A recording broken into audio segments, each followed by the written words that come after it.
Welcome to Caltech's Elevated.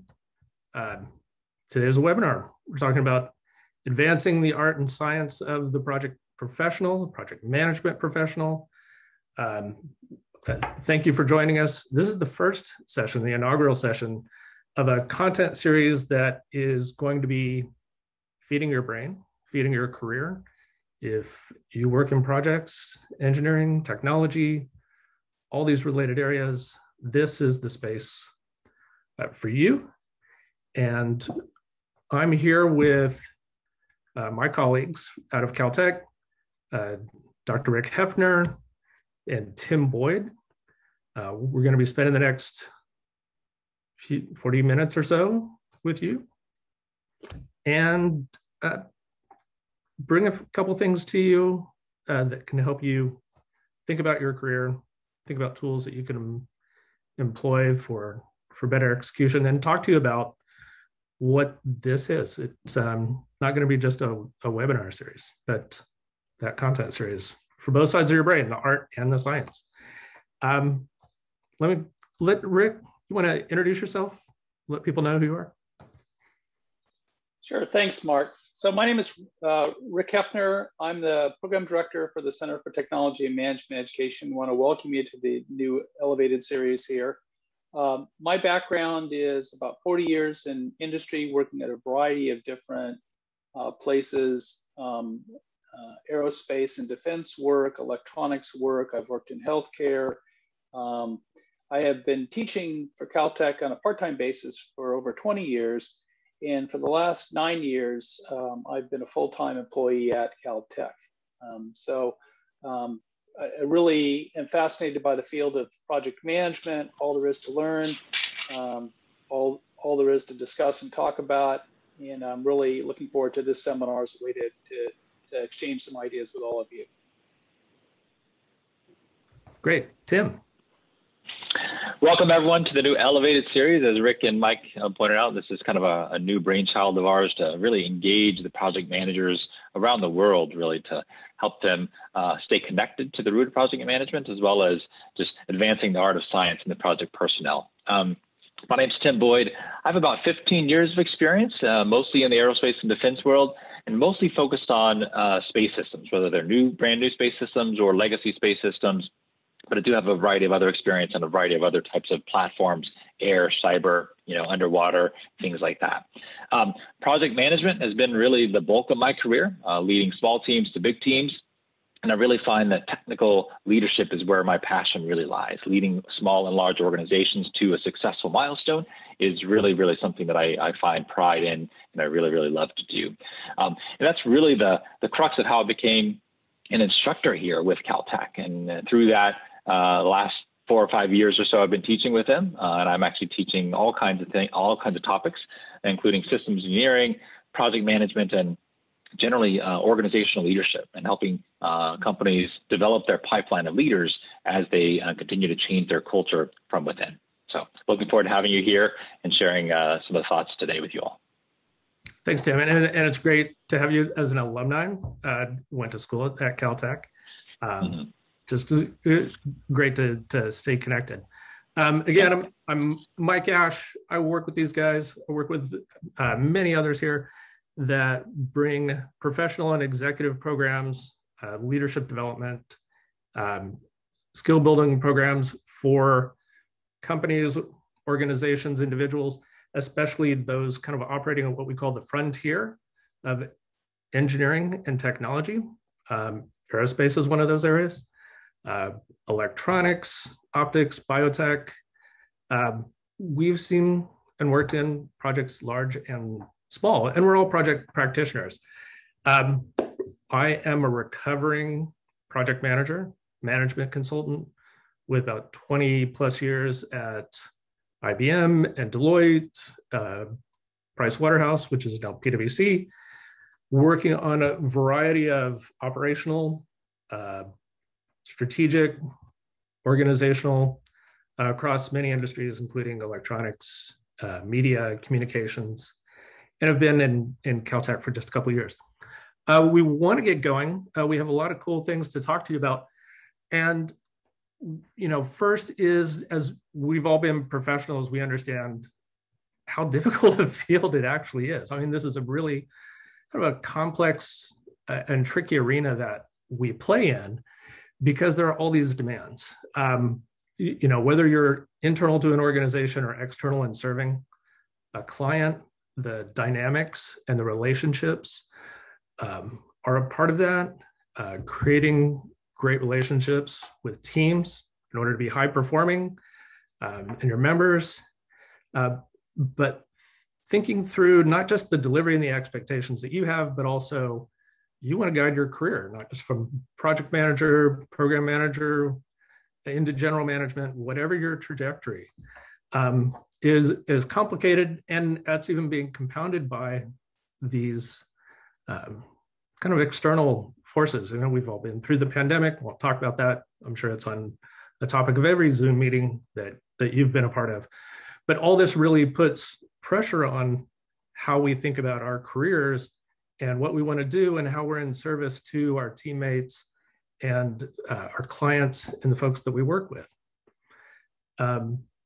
In professional development, executive leadership, we're coaching, we're working with organizations, either teams at an individual or kind of a larger group size, and we hear how hard it is to work. I'm sure you recognize some of these issues that affect you, and whether it's the choices of projects that you do, the ability to get on the right ones, how do you make yourself known, how do you build your own skills and capabilities, and then the environment that you work in.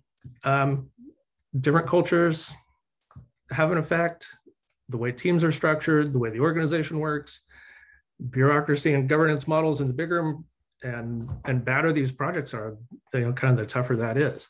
So in Caltech, what we want to do has been thinking about what are the things you really need in order to be successful. And of course you need to be smart, right?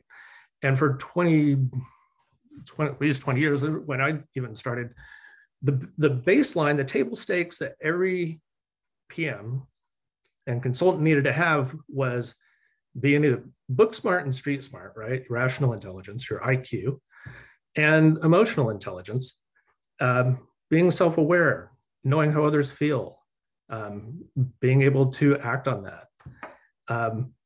But for you to grow, for your teams to grow, and to solve the kind of problems that either you're doing on a project or you're really trying to solve problems for your own career, you need to be great in execution.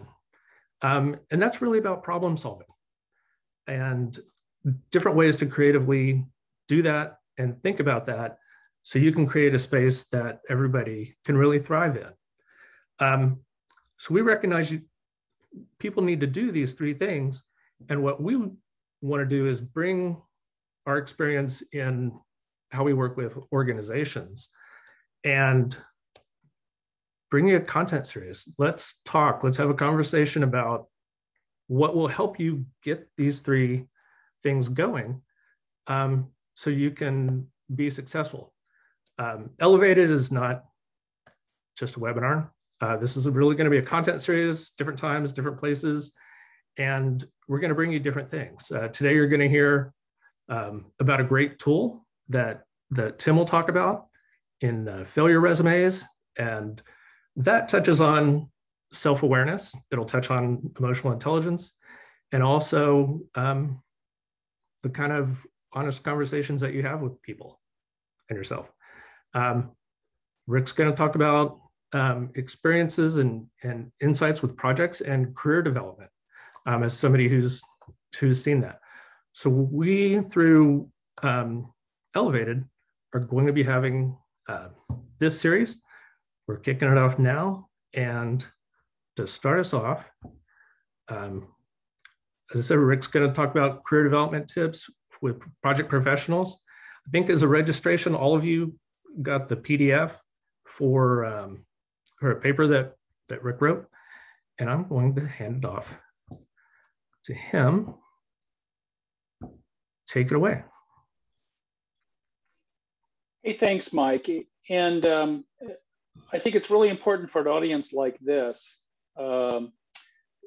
who's reached the intermediate point of your career. It's natural to kind of think about what's the next step. You've probably at this point managed several projects. You've had a sense for what you enjoy and don't enjoy about project management. There are pieces of that for all of us. And I want to, in the brief time I have for you with you today, I just want to get you to kind of frame the thinking about your next career step. And I'm a firm believer in planning. Without a plan, it's difficult to execute a successful project. Without a plan for your career, it's difficult to execute your successful career. So if you want to have a satisfying career, I really think you have to do 4 simple steps. Understand what your opportunities are. What is the potential next step in your career? Assess what your suitability might be for that next step.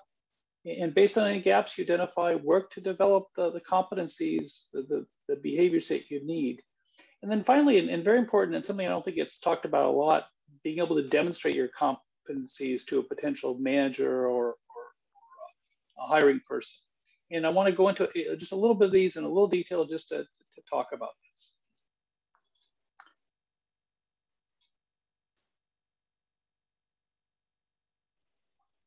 So Mike, we're having a little trouble controlling here. Can you flip it for me?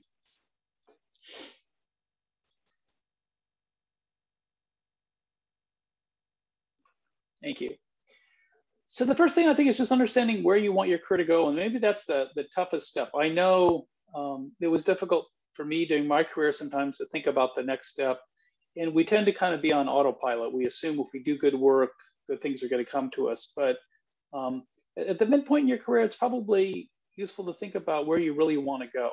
And luckily, a project management background really prepares you for lots of different positions. This little graphic here I found interesting from PMI, and it talks about kind of some of the dimensions of the graphics.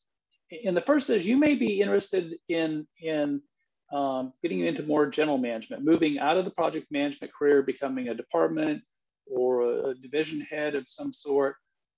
It's going to require a little bit different skill sets, but if you enjoy having that kind of influence, if you seek that kind of opportunity, you're going to have to develop more of an understanding of sort of corporate strategy, finance, other sort of general management skills, especially understanding how organizations are built and managed. If you like project management, but you're looking for ways to get some greater influence, you could stay in project management and move up the kind of diagonal path here from project management to program management to portfolio management, right? So getting over a larger group of projects, you're still going to have a chance to use your project management skills, but now it's a chance to leverage that. You'll be coaching, mentoring other project managers. You might work in something like a project management office or something like that to give you a chance to leverage what you've learned and then pass that along. If you're a technical person, if you started out with a technical background, maybe you started as an engineer or a scientist, you may have kind of been thrust into project management, maybe against your will here. You were the smartest person in your field, and so you were asked to lead a small team, and maybe that continued to expand it. It's okay not to like project management. It's not for everybody. And so if you found you really didn't enjoy, you didn't seek satisfaction from project management, most companies offer a technical path back into technical management. And so you can go back to being a technical contributor in whatever your field you're in. One of the challenges with that is our fields change very quickly with new technologies coming along, and so you have to have remained current, but there's always that option. And then the fourth option, the horizontal path on this chart, is to just stay as a project manager. Hopefully you build a track record of a bunch of successful projects, and that's really the key to charting your path in terms of the type of projects you want to do. And then it's appropriate to think about what kind of projects you might want to work on. Are you looking to work on the most important project in your company? Are you looking for a project in a particular technology or a specific skill set? Maybe it's a geographic area where you'd like to take a specific assignment. Maybe you're looking to get a better home life balance and you want a project with less stress, less environments.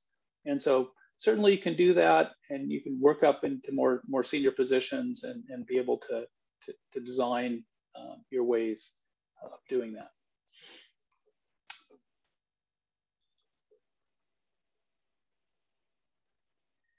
So, oops, a little quick on the button here. One of the things that once you've kind of decided is to think about what your suitability is for it. Are you a good fit for a potential new decision? Hopefully that's happening at the same time you're thinking about new positions. So you've got to think not only about your skills and knowledge that you have, but also what's your style and temperament? Do you enjoy being in a high pressure environment? Do you do your best work in large teams, or are you better at small teams, or do you enjoy it more? And again, going back to the work-life balance, what kind of a project really makes sense? I think one of the real issues is how far you're willing to stretch. Are you really looking to do brand new type of work? Are you willing to put in the time and the money to research new technologies or research a new skill set? Because it can sometimes involve classes, it can sometimes involve other things.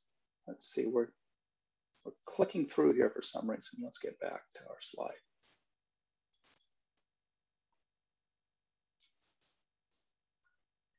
Now we're having typical Zoom control problems here. Oops. Somehow we're going forward, Mike. Can we get back here? Thank you. Thanks. So how far are you willing to stretch? Do you want to put in the time and energy, or are you looking to do something kind of more naturally within the flow of what you've already done? You also have to think about whether you are looking for a position inside your company or outside your company. That's going to be very different in terms of assessing a potential opportunity and being able to demonstrate your capability. People inside your company typically have a track record that you've established. You might look at things like job postings. What's out there? Does the work sound interesting? Does it sound like a set of skills that you could check off? I think I've always, when I've considered a potential position, I've always tried to talk with somebody who has that position. What's not in the job posting? What's the most difficult part of the job? What's the most frustrating part of the job? What's the most rewarding part of the job? Really making sure if this is a good fit to my interests and my aptitudes. And then finally, I think we can talk about having mentors. We often have mentors in the early part of our career. They kind of help and guide our first project management efforts. If you can have a mentor that can guide you over your career, that can be very satisfying. A lot of people in the mid points of their career will change from kind of a single mentor to maybe a set of trusted advisors, a group of friends and colleagues who understand you, understand your background, your skills, your personality, and can help and make choices for you. Gee, I think you would like this, or I think you would like that, or hear a suggestion and say, I don't think that fits with you in for some particular way. And so these are all kind of options that we can look at here. I will point out there's a lot of material out there that can kind of help look at these sort of competencies models. One of the mechanisms I point you to, if you're not familiar with it, is the Project Management Institute's Competency Development Framework. Relatively new publication, and it talks about not only sort of knowledge areas that all project managers should know about, but also personal competencies and other sort of what we might call soft skills. And the framework has built into it a set of levels that one might aspire to. And you can do a quick assessment of where you stand relative to that to see how you might be perceived. Are you perceived as a senior project manager? What does that mean? What sort of influences would you be expected to have? What job experiences do you need to demonstrate that capability? And the model gets into even specific evidences that you would show that to be able to show somebody, convince somebody that you have that skill set. So very extensive framework, similar ones from other professional organizations like IPMA, et cetera. And I would encourage you to look at a few of those to just help.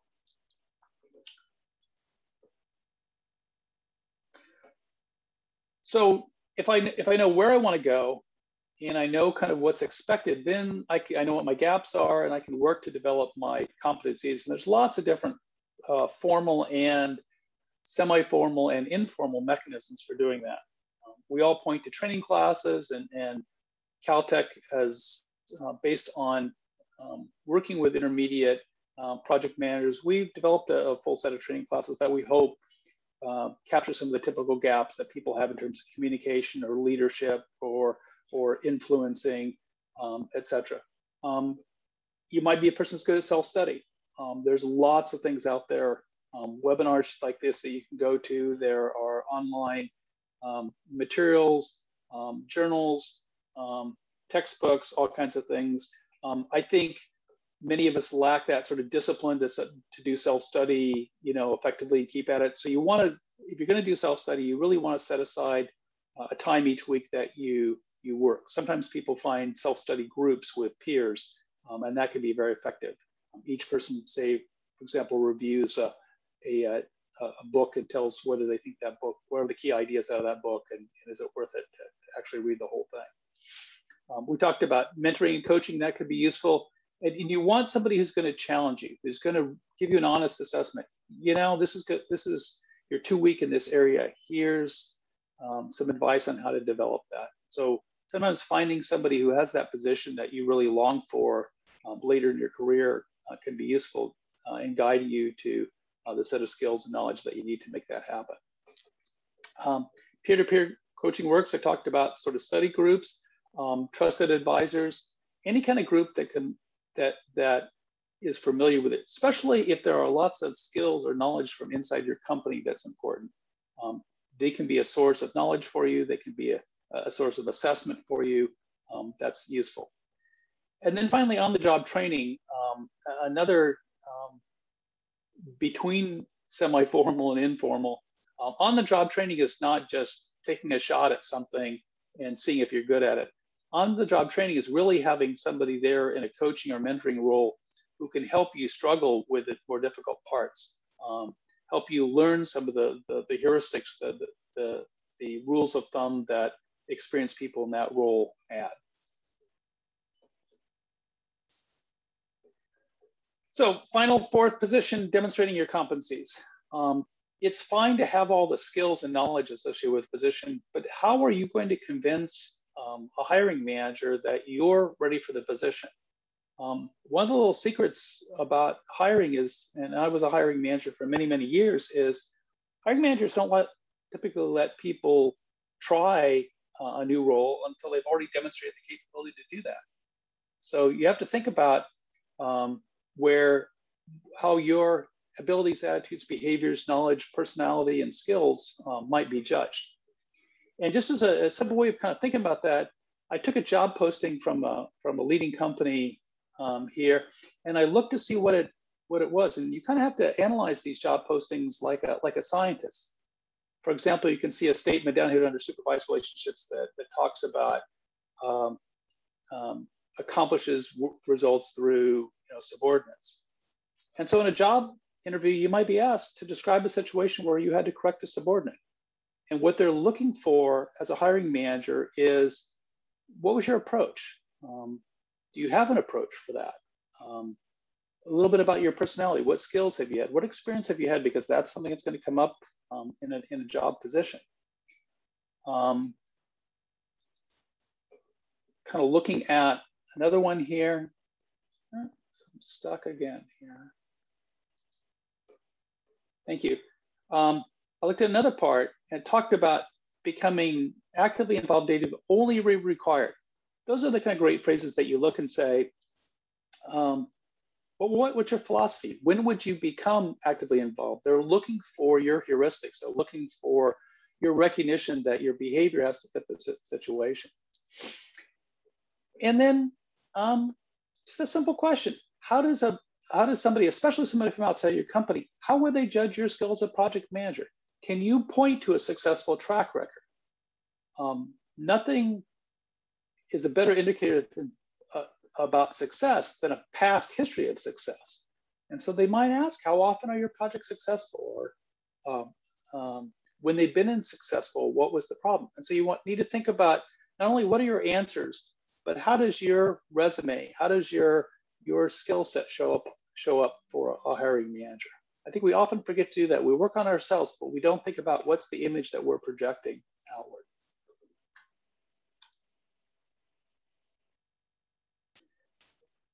So just going back one slide, just in summary, I think those 4 dimensions, if you do that, you develop a career plan, some flexibility around it. Things might not materialize exactly the way you had, but I still think your chances of a successful career are much better when you work on all 4 of these elements. So we'll take some questions at the end here, but I want to go ahead and move on. Our next speaker is Tim Boyd, and Tim's going to talk a little bit about the value of creating a failure resume.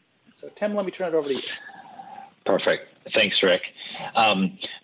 So fascinating topic, Rick, in terms of the overall, career path that we have. And I think at the same time, we always have to think about where we want to go, as Rick mentioned. But how do we do that? There's so many tools and resources out there. And I found that something that I'll talk about here called the failure resume really helps you get in tune with who you are as a person, what you want to do, and then where you think you need to go as an individual. And I think there's so many different avenues, and it's so deep. It's such a deep tool. I think you can play around with this for quite some time and still not get to the end of it. So let's dive right in. Okay, and go next chart.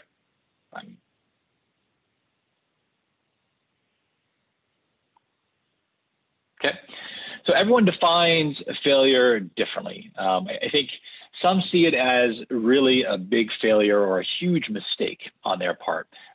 Others see it, maybe as a positive outcome, a success, or a significant learning experience, just chalking it up to, hey, I didn't have all the details or all the information. So it's definitely a positive experience as I've been able to reflect on it.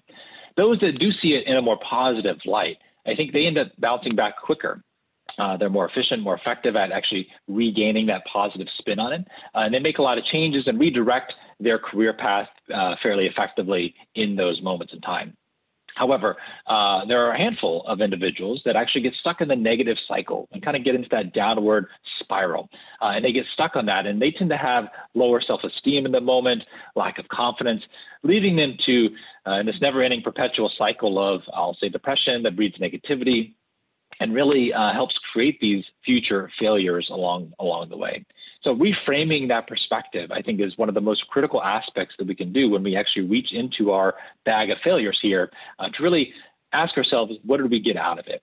And what was the actual experience, the positive spin on that?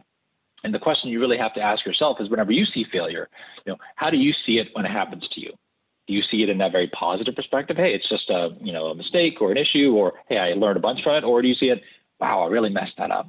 And those, either way is fine. And I think you can also transform from one to the other, but definitely something as you as an individual need to help answer that question. And so the only way we can do this, as Rick mentioned, is you can actually do this through the art of self-reflection. And I'm a big proponent of self-awareness, understanding who we are as individuals, because I think it's time to start your self-awareness journey today. It's not yesterday or not tomorrow. Definitely want to start as much as you can today by looking at all your past experiences and evaluating everything that you've led up to this point to help you really figure out where you want to go in the future. Okay. So next chart.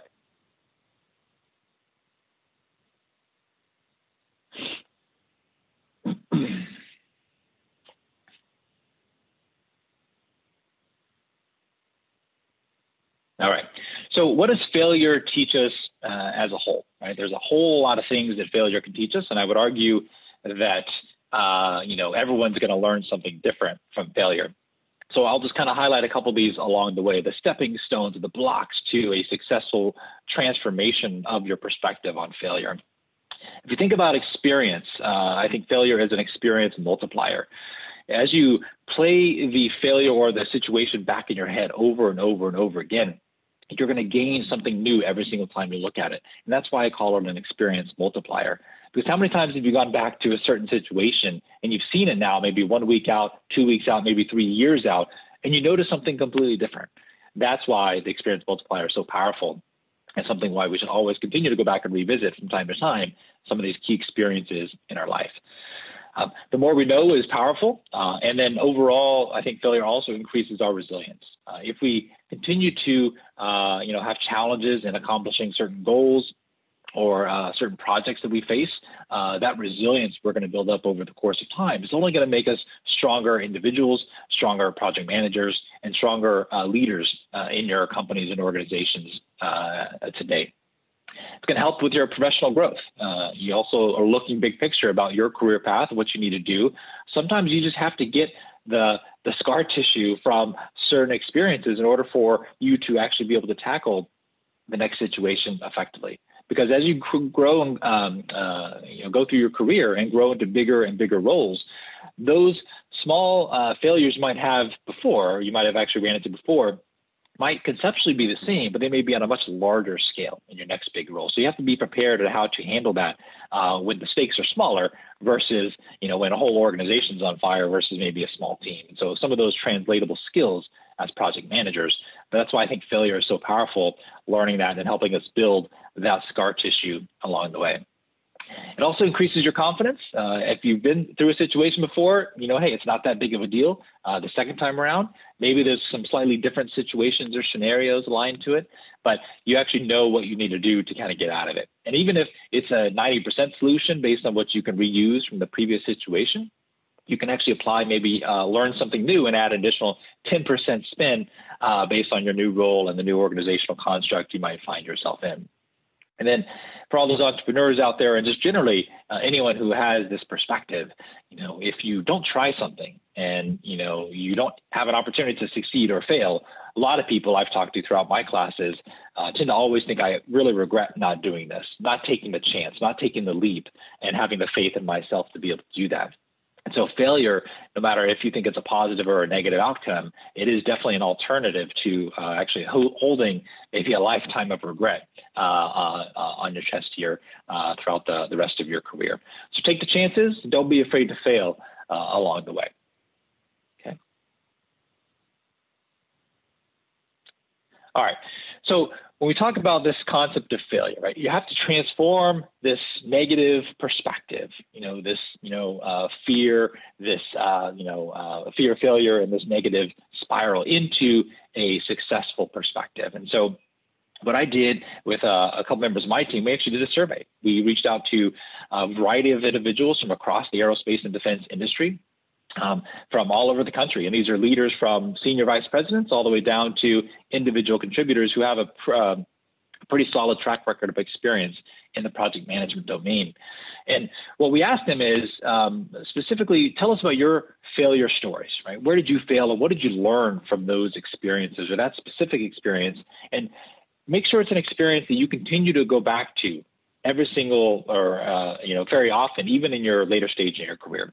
And when they boiled down to the top 5 groupings of the responses that we got from these leaders, it boiled down to everyone's trying to be the savior.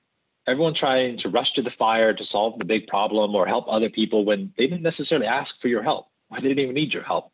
So they kind of came in with this failure or the savior mindset, and people didn't necessarily appreciate that, and so they got all worked up.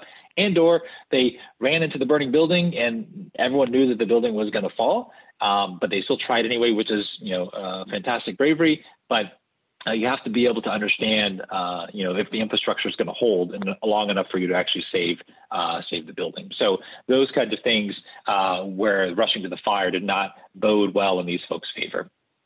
Poor communication, surprise there. I've always said that communication is the easiest thing as human beings for us to do, but it always seems to be the hardest.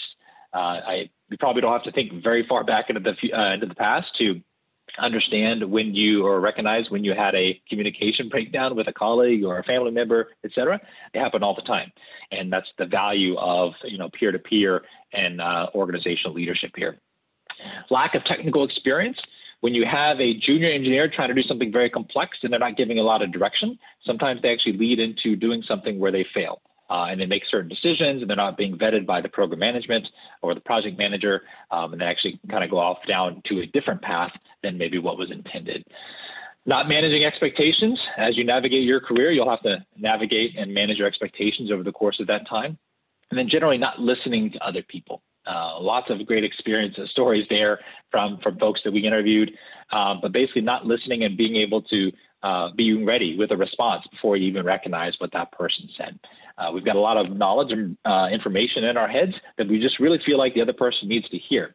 But if you really sit down and actively listen to the other individual, all the members on your team as project managers, you may actually have a different response, maybe a more thoughtful response, and maybe a more tailored response to what they're actually looking for, and not necessarily regurgitating some advice or some mentorship thing that you're ready to say to all the people that walk into your office. So as project managers, we have to tailor our information to our individuals.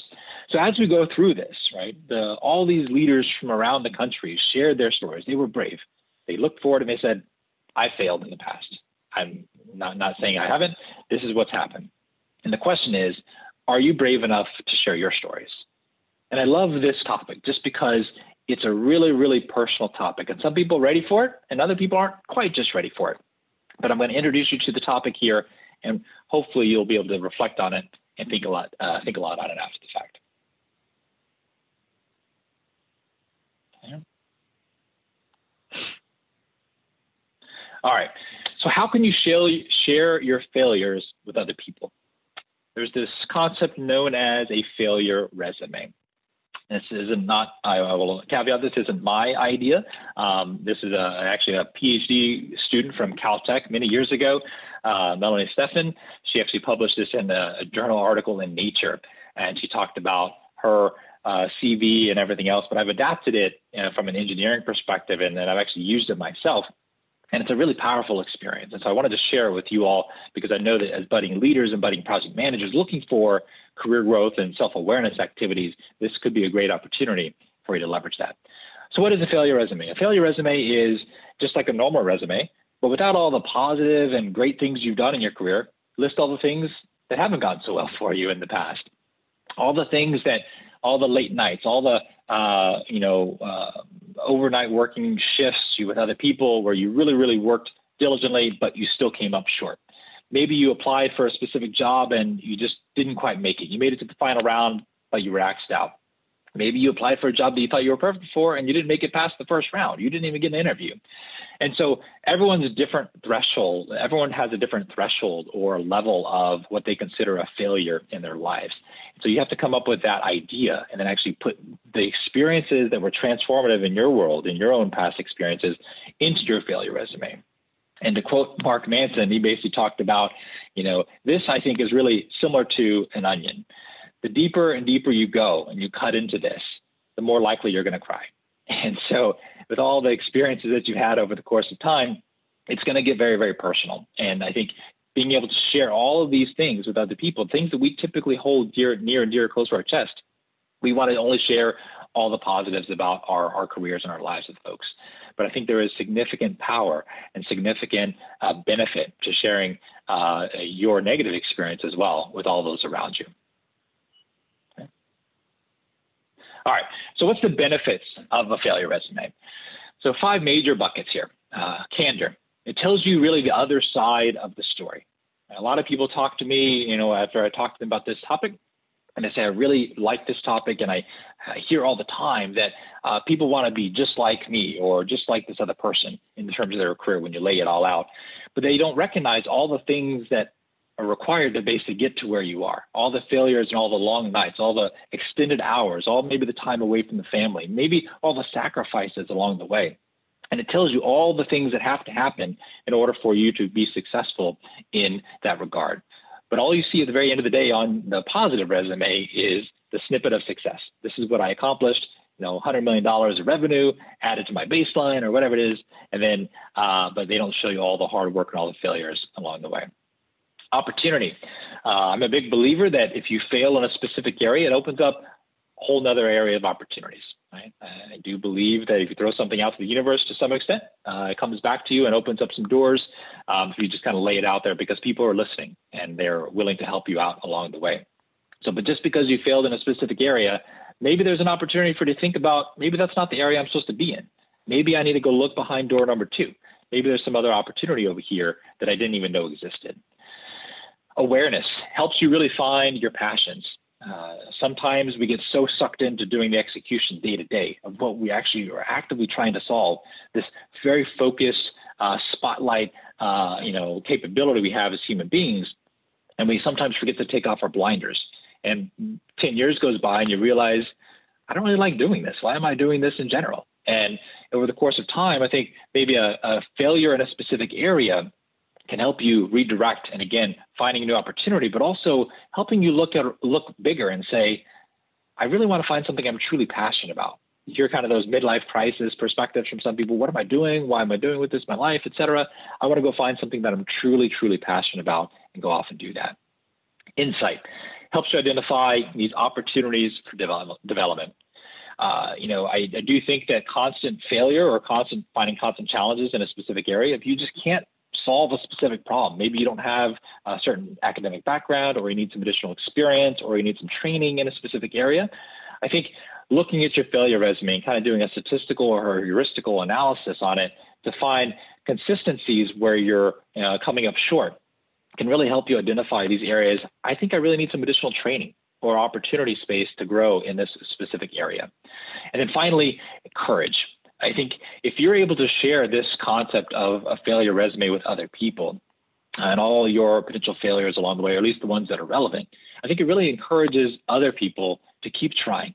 Just because they maybe fall into that negative spiral of emotion, that mindset, they may come up short a couple of times, but giving some words of encouragement and letting them know that, hey, I've been there too, and here's what I did about it, but here's some tools and some opportunities for you to go off and do that. It really, really does encourage that next generation of leaders to have this entrepreneurial mindset to keep trying and trying and trying until they succeed, and not necessarily hit the wall and then completely shut down.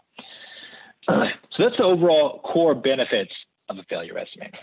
And I talked about giving you a tool. No failure resume talk would be complete without an actual example of a failure resume. That went by really quick. So my personal example here, again, very high level, I bucket into 3 different categories. Education that wasn't meant to be. Okay, I'll start with that one. Growing up in high school, I really wanted to be a video game programmer and developer and storyboarder. It's just really what I loved to do. I was extremely passionate about that. So I applied to some of the best computer science programs in the country. Carnegie Mellon was number 1, and I didn't get in. I was completely devastated. I fell into that negative spiral in that perspective lots of time. And then shortly thereafter, I got another rejection from Stanford University.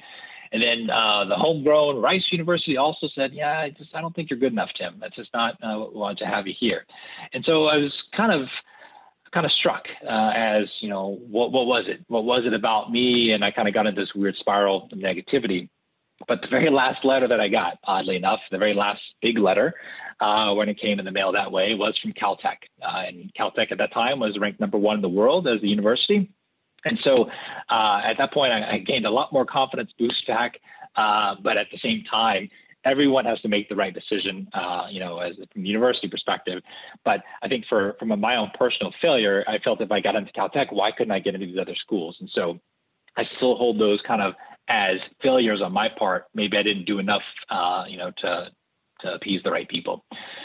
When you think about jobs, lots of jobs we've applied for in our careers, and we haven't necessarily always gotten the jobs that we actually applied for. And my career has been a testament to that as well. Straight out of college, I actually applied for, I'm still trying to figure out what I wanted to do. And I applied for Teach for America to go out and teach, in underprivileged areas and kind of give these, future leaders an opportunity to gain a good education. I wasn't selected for that. And then I also applied for jobs in the aerospace industry at JPL, Boeing, et cetera. Didn't hear back from Boeing. JPL, they had actually canceled the project. The budget got canceled on the project I worked on as an intern. So unfortunately, that didn't work out. And then I ended up getting a job at Northrop Grumman, which was great. But that was an odd story for another day. But I actually got a job through a baseball game where I was playing with the alumni and met some great people, and just all things worked out at that end of the day. But even in my own company, Northrop Grumman, I've actually applied for a variety of jobs, and I haven't been successful in certain certain aspects there either. So again, many different failures along my career, even though you try and try and try, but you don't always win the path there. And then finally, the one I love the most is extracurricular failures. Extracurricular failures, just to put a different spin on this, is I've always wanted to run a half marathon, but I can never seem to get past the 10K milestone. Every time I finish the 10K, there's always a Chipotle or something nearby that I end up actually running to, and I just end up not doing so well after that. I just kind of fall off the bandwagon. I meet my goal, and I'm like, okay, I'm good. So from the languages here, my family or my wife's family, they speak a different language at home. As a second language here, and then my children are also learning that as well. But I'm not 100% fluent in that language just yet. I would have expected I would be at this point, but I may be 40% fluent and just kind of understand certain bits and pieces there. It's better than I was, but I definitely expected to be more. And one of my ultimate goals in life, and something I've always struggled with, whether it's the image of me only I'm in love with, or it's the actual passion of the instrument. I've always loved the piano, and I will spend lots and lots of time at the opera, and I will spend lots and lots of time at the symphony listening to the big orchestra pit. I could spend days and days and days there. But I've always, every time I want to play, something else gets in the way. And I felt at this point in my life, with the training that I've had, I could have potentially been, not a concert pianist, but at least really, really good at that. But I'm at the point where it's hard for me to, really break out some very basic songs. And I am still working on that over the course of time. But again, I look at that as a big failure on my part from an extracurricular perspective. So just a perfect example, right? A very simple cartoonistic example of what a failure resume could look like. And again, it could be different for everybody. It's what you want to focus on, what your level of threshold for failure actually is, but definitely a very powerful tool to help you get in touch with who you are as an individual, where you've come along the way, and where you feel like you want to go. So with that, I think we'll wrap this up, and then we'll hand it back over to Mike. Jim, thanks. That was great. We had a great comment. You're recognized as being a little bit of a comedian in here. The vulnerability that you have to have is incredible. We're ready to take some questions. We designed this particular webinar to be about 50 minutes long, so you could get to your next meeting and work. We're staying here, so you're welcome to bring us some questions. Let's see. One of the first, because we did make this 50 minutes and it's not an hour, I don't think we can do fractional PDUs. But yeah, Mike, Rick, we can actually, we're going to stay online for Q&A throughout the hour here, so that'll qualify us for now. So the people can claim this as 1 hour of a leadership PD. Yeah. And thanks. While we're waiting for a couple of questions, and thanks for staying with us. Tim, one of the things that hit me when you were talking about, you were getting ready to take on like a new role, a new project, where you could commit some failures. There was a great exercise that we used to do with teams called Zoom and Gloom. And for like a longer project at the start, what we would do is brainstorm as a team to think about if somebody is going to write a publication about the success of this transformation project or this new giant thing that we're going to build, how did they talk about it in Wired or CIO magazine? Sure. What were the kind of things that they said, went right? And then the gloom part, is the converse. It's like, it failed spectacularly. What were the things that went into that?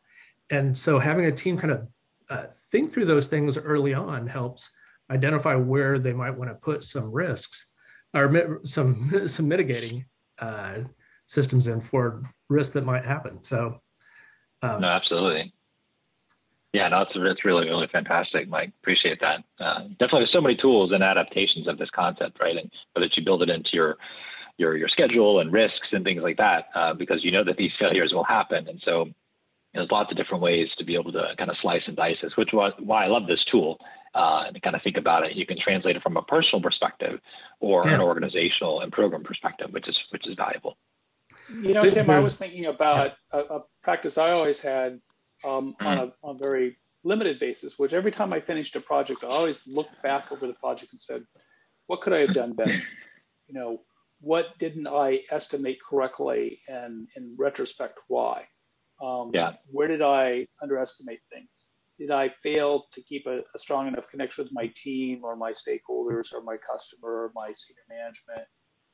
Because a lot of project management is about balance, and the balance might be different for different organizations, different for different kinds of projects. And so there's a question of if I had, right in this moment, if I had this to do all over again, how would I do that differently? And looking back over those as a set gives you a little bit of a career trajectory that says, hey, well, I constantly seem to be making this mistake. And maybe this is a need for additional training or just a more awareness on my part.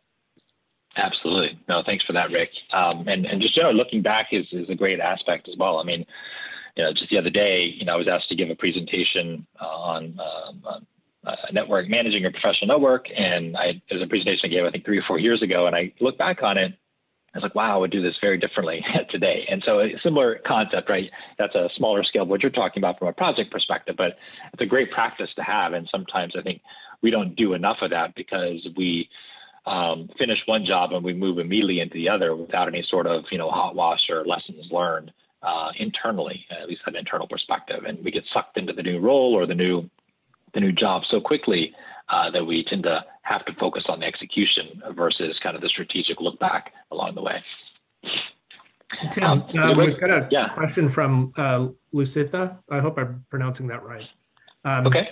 How do you use the failure mode during an interview if the people are not willing to openly admit the value of their failure? So you're asking, how do you do that from as an interviewer perspective or as an interviewee perspective? I want to clarify that.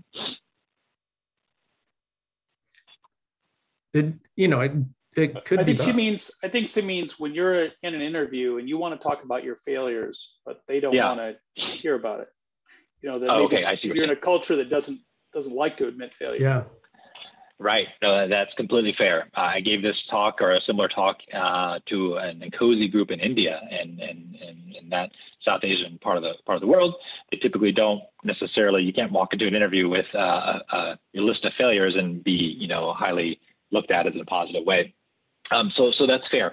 I think if you find yourself in that situation, I think you can still bring those types of thing up, but you have to put it in as a positive, with a positive spin on it and say, you know, this didn't necessarily work out in my favor, but here's all the things that I've learned out of it. Or, you know, I set out for this goal, but I actually achieved this, but I actually achieved these other things on top of that were kind of somewhat tangentially related, but they were effectively positive outcomes based on the outcomes I set. So you don't necessarily have to call it a failure per se in there and say, I failed in these ways. You just, because the person who you may be interviewing, they don't necessarily think about or understand that, hey, what you're talking about is an actual failure because they don't know your threshold.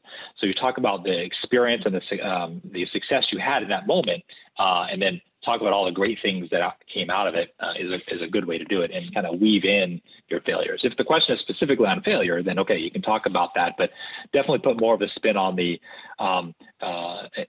more positive outcomes of that, and hopefully those positive outcomes outweigh the negative failure aspect of it. Right. I think that's a good point. As a hiring manager, one of the questions I always used to like to ask people was, you know, what's one of your biggest weaknesses? Or describe a situation where you've failed at something. And it's a great litmus test on the personality of somebody. It's very seldom any of us get to the midpoint of our career and have no failures, right? You know, we have failed in a lot of things.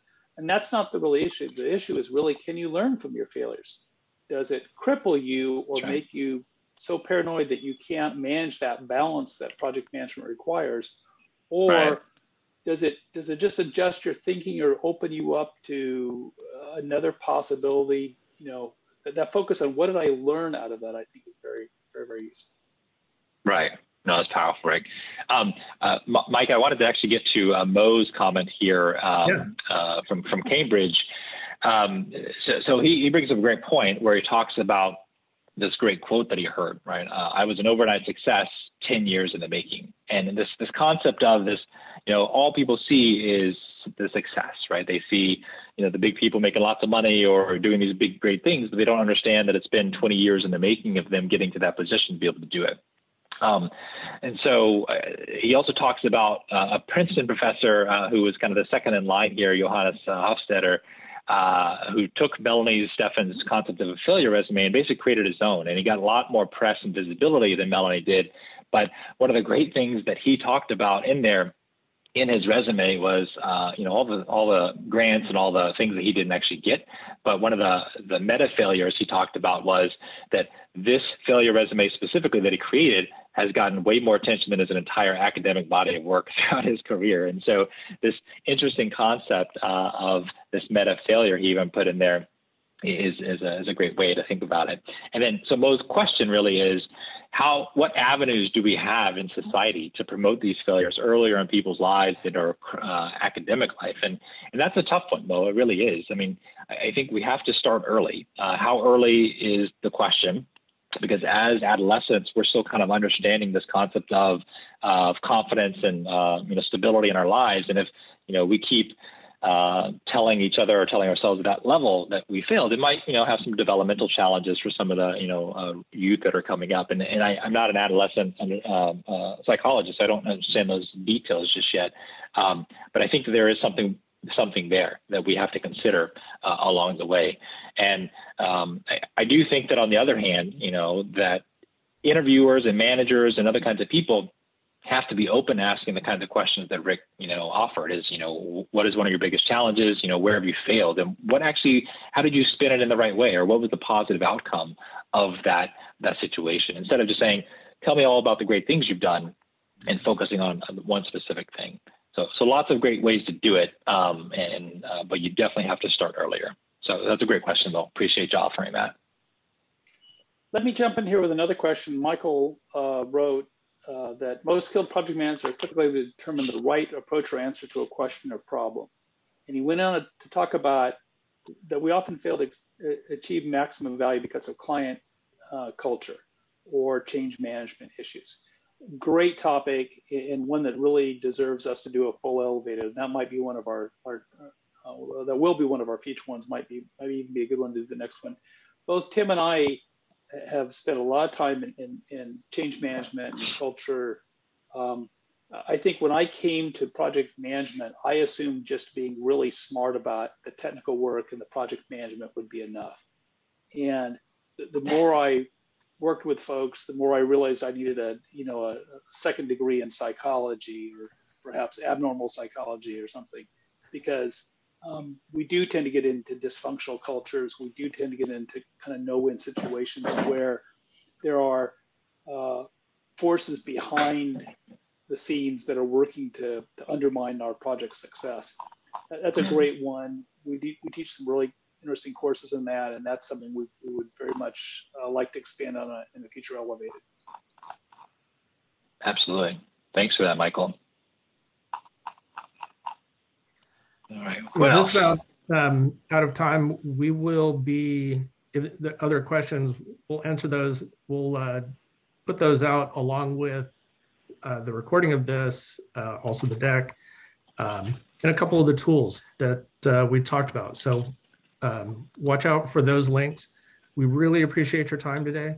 We hope you will be here for our next, I can even advance my own slides.